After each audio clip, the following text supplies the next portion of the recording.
گمراہ ہو جائے گا۔ اور زائد ابن ارقم کہتے ہیں کہ نبی الاسلام پھر ترغیب دلاتے رہے، اللہ کی کتاب، اللہ کی کتاب، اللہ کی کتاب، جو قرآن میں آیا تھا نا وَاعْتَصِمُوا بِحَبْلِ اللَّهِ جَمِيعًا وَلَا تَفَرَّقُوا، اللہ کی رسی کو مضبوطی سے پکڑ لو، فرقوں میں مت بٹو، وہ قرآن ہے غدیر خم کی حدیث میں۔ اس کو وائس ورثہ بھی کر لو کہ جو قرآن کو نہیں پکڑے گا وہ فرقوں میں بٹ جائے گا، کیونکہ کامن بانڈ اللہ نے بتا دیا، اللہ کی رسی کو پکڑ لو اور فرقوں میں مت بٹو۔ اس کا کیا مطلب ہے کہ جو نہیں پکڑے گا فرقوں میں بٹ جائے گا، اور وہ ہو گیا۔ اور فرمایا دوسری بھاری چیز میرے اہل البیت ہیں، میں اپنے اہل البیت کے معاملے میں تمہیں اللہ کا خوف دلاتا ہوں، یعنی میری وفات کے بعد ان کے ساتھ حسن سلوک کرنا۔ یہ 3 دفعہ آپ نے جملہ بولا، لیکن امت نے نہ قرآن کو پکڑا اور نہ اہل بیت کو زندہ چھوڑا، بالکل الٹ امت چلی۔ پھر بخاری اور مسلم دونوں میں حدیث ہے، اللہ کے محبوب صلی اللہ علیہ وآلہ وسلم جب کبھی بھی خطبہ دیتے تھے نا، تو آپ علیہ السلام ممبر پہ آ کے کہتے تھے اما بعد فإن خیر الحدیث کتاب اللہ وخیر الہدی ہدی محمد صلی اللہ علیہ وآلہ وسلم وشر الامور محدثاتها وکل محدثۃ بدعہ وکل بدعۃ ضلالہ وکل ضلالۃ فی النار۔ کچھ الفاظ سنن نسائی کے، میجر پورشن جو ہے وہ صحیح مسلم ہے۔ آگاہ ہو جاؤ، سب سے بہترین کلام اللہ کی کتاب ہے، سب سے ہدایت یافتہ راستہ محمد صلی اللہ علیہ وآلہ وسلم کا ہے۔ بدترین کام وہ ہیں جو دین میں خود سے جاری کر دیے جائیں، وہ سارے کام بدعتیں ہیں، اور تمام بدعتیں گمراہیاں ہیں، اور تمام گمراہیاں جہنم میں لے جانے والی ہیں۔ اندازہ کریں۔ اور بخاری اور مسلم دونوں میں حدیث موجود ہے، عبداللہ ابن ابی اوفا سے کسی نے پوچھا، جو رسول اللہ کی وفات کے بعد 75 ایئرز تک زندہ رہے، 86 ہجری میں فوت ہوئے، کہ بتائیں کہ رسول اللہ نے اپنا وصی کسی کو بنایا تھا؟ تو انہوں نے کہا نبی علیہ السلام نے ہمیں قرآن کے مطابق چلتے رہنے کی وصیت کی تھی۔ قرآن وصی رسول ہے، خلیفۃ الرسول ہے، وصی رسول، جس کے اوپر آج سنی شیعہ 2 فرقے بنے ہوئے ہیں۔ سیدنا ابوبکر خلیفۃ الرسول ہے صحابہ کرام کے اجماع کے اوپر، وصی رسول نہیں، وصی رسول قرآن ہے۔ وصی رسول نہ سیدنا ابوبکر ہے نہ سیدنا علی ہے، اور وہ نیچرل ہے، کیونکہ 2 سال کے بعد تو حضرت ابوبکر بھی فوت ہو گئے، ہاں 12 سال کے بعد سیدنا عمر بھی شہید ہو گئے، 24 سال کے بعد سیدنا عثمان بھی شہید، اور 30 سال کے بعد سیدنا علی بھی شہید، اور آخری صحابی ابو طفیل عامر بن واثلہ 110 ہجری میں نبی الاسلام کی وفات کے 100 سال کے بعد وہ دنیا سے چلے گئے۔ اس کے بعد اس پلانٹ ارتھ پہ کوئی صحابی نہیں ہے۔ نبی الاسلام کسی صحابی کو بھی وصی بناتے تو مر تو اس نے بھی جانا تھا، یہ زندہ چیز چھوڑی۔ بخاری مسلم دونوں میں حدیث ہے، اللہ نے ہر نبی کو کوئی نہ کوئی معجزہ دیا تھا، اور جتنے لوگ اس نبی پر ایمان لاتے تھے اسی معجزے کی وجہ سے لاتے تھے۔ مجھے اللہ نے سب سے بڑا وحی کا معجزہ دیا ہے قرآن۔ میں اللہ سے امید کرتا ہوں سب سے زیادہ میرے امتی ہوں گے جنت میں جانے والے، کیونکہ میرا معجزہ سب سے بڑا ہے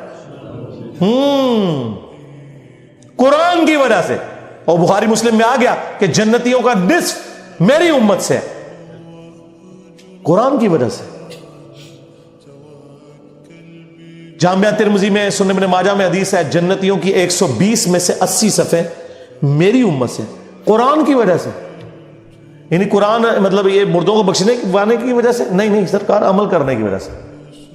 تو نبی الاسلام کا وصی، آپ کا خلیفہ، آپ علیہ السلام کا انسٹرومنٹ آف دعوت، ہر چیز۔ صحیح بخاری میں ایک بڑی زبردست حدیث ہے جو میں نے ایک دفعہ اپنے ممبر سے بیان کی ہے، ادروائز وہ حدیث آپ نے کبھی سنی نہیں ہوگی، کیونکہ اس کے ساتھ 295C جڑی ہوئی ہے۔ صحیح بخاری میں ایک چیپٹر ہے کتاب الاعتصام بالکتاب والسنہ، قرآن و سنت کو مضبوطی سے پکڑنا۔ اس چیپٹر میں امام بخاری ایک حدیث لے کے آئے ہیں کہ جب حضرت ابوبکر کی بیعت کی گئی نا، تو دوسرے دن حضرت ابوبکر صدیق رضی اللہ تعالیٰ عنہ آڈینس سے خطاب کرنے کے لیے مسجد نبوی میں آئے، تو ان کے خطاب کرنے سے پہلے حضرت عمر ممبر پہ چڑھے، جس طرح آج کل بھی اسٹیج سیکٹری کے طور پہ، اور کمال کا خطبہ دیا۔ 2 جملوں کا خطبہ ہے وہ بخاری میں آیا، لیکن مولوی نہیں آپ کو بتائے گا، جن کو بتانا چاہیے وہ بھی ڈرتے ہیں بتاتے ہوئے، جن کو نہیں بتانا چاہیے وہ تو نہیں بتائیں گے۔ حضرت عمر کے الفاظ ہیں کہ دیکھو، یعنی حضور کے غم کی وجہ سے لوگ دکھی تھے، یعنی جس شخصیت کو آپ اپنے ماں باپ اولاد سب سے بڑھ کر عزیز سمجھتے ہیں اور وہ دنیا سے چلی جائے تو صحابہ کرام کی تکلیف کا اندازہ کون کاٹ سکتا ہے؟ تو سیدنا عمر نے کہا کہ دیکھو اللہ نے اپنے نبی کے لیے وہ پسند کیا جو اللہ کے پاس تھا، وہ اس سے بہتر تھا جو دنیا میں۔ وَلَلْآخِرَةُ خَيْرٌ لَكَ مِنَ الْأُولَى، اے نبی تمہارا ہر آنے والا لمحہ گزرے ہوئے سے بہتر ہوگا۔ کیوں؟ وَرَفَعْنَا لَكَ ذِكْرَكَ، ہم نے آپ کے لیے آپ کا ذکر بلند کر دیا۔ دنیا میں کوئی لمحہ ایسا نہیں ہے کہ اللہ کے ساتھ رسول اللہ کا نام نہ بولا جاتا ہو اذان کے اندر۔ اللہم صلی علی محمد وعلی آل محمد۔ تو حضرت عمر کے الفاظ ہیں کہ اللہ تعالیٰ نے وہ پسند کیا جو تمہارے نبی کے لیے بہتر تھا، لیکن اللہ نے تمہارے لیے تمہارے نبی کے جانے کے بعد وہ کتاب چھوڑ دی ہے جس کتاب کے ذریعے اس نے اپنے نبی کو ہدایت دی تھی۔ اب یہ بڑا خطرناک جملہ تھا، خطرناک جملہ تھا، خطرناک سے بھی اگلا ورژن۔ تم بھی اس کتاب کو پکڑو گے تو ہدایت پہ قائم رہو گے۔ اور پھر اس جملے کو ریپیٹ کیا، اس کتاب کو کہ جس کتاب کو تمہارے نبی کی ہدایت کا ذریعہ بنایا۔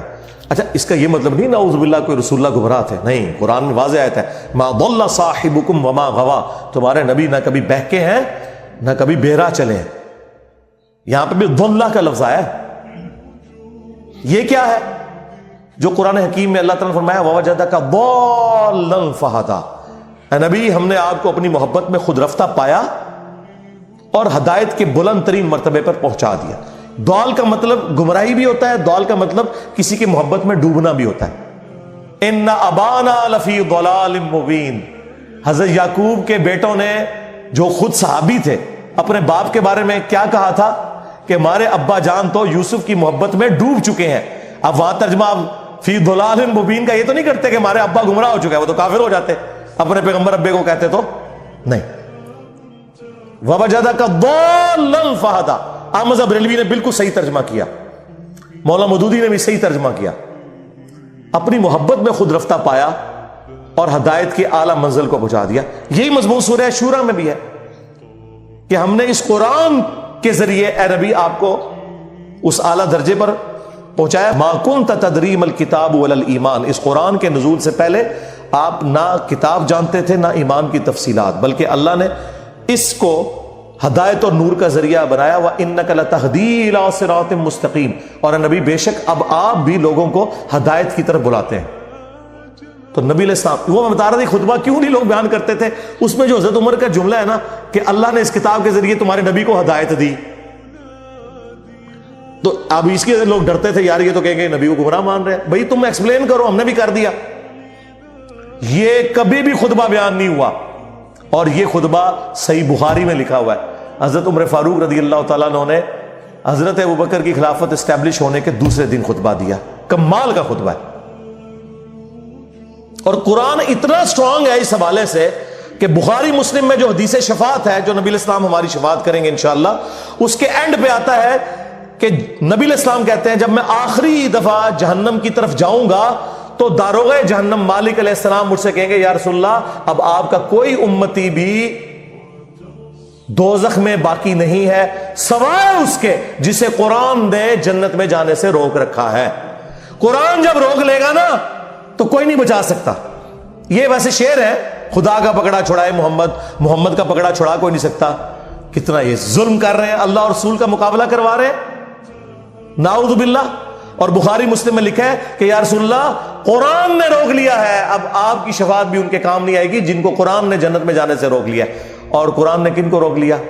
انہ من یشرک باللہ فقد حرم اللہ علیہ الجنہ ومأواہ النار وما للظالمین من انصار، بے شک جو کوئی بھی اللہ کے ساتھ شرک کرے گا اللہ نے اس پہ جنت حرام کر دی ہے، اس کا ٹھکانہ جہنم ہے، وہاں اس کا کوئی مددگار نہیں ہوگا۔ قرآن نے جنت حرام کر دی ہوئی ہے۔ حتیٰ کہ بخاری اور مسلم دونوں میں حدیث ہے اللہ نے ہر نبی کو ایک مقبول دعا دی تھی جو اس نے دنیا ہی میں کر لی، لیکن میں نے اپنی دعا چھپا کے رکھی ہے قیامت کے دن کے لیے، اور میری اس دعا سے میرے ہر امتی کو نفع پہنچے گا سوائے اس شخص کے کہ جس نے دنیا میں اللہ کے ساتھ کسی قسم کا شرک کیا۔ شرک is the most sensitive issue in the sight of اللہ۔ اور شرک اور نماز یہ دو سینسٹیو ٹاپکس ہیں۔ قرآن کی توہین وہی لوگ کر رہے ہیں اصل میں جو قرآن پڑھنے سے روک رہے ہیں، جس کی وجہ سے شرک پھیل رہا ہے اور نماز سے کوسوں دور ہے، کیونکہ انہوں نے قرآن تو پڑھا نہیں، انہیں پتا کیسے چلے کہ قرآن کا مسلمان اور ہے اور پاکستان کا مسلمان اور۔ ہاں، مرنے سے پہلے اے مسلمان کر لے اس پہ غور، قرآن کا مسلمان اور ہے، پاکستان کا مسلمان اور۔ بلے شالوں کی ہنس کے یار منا لیں دے،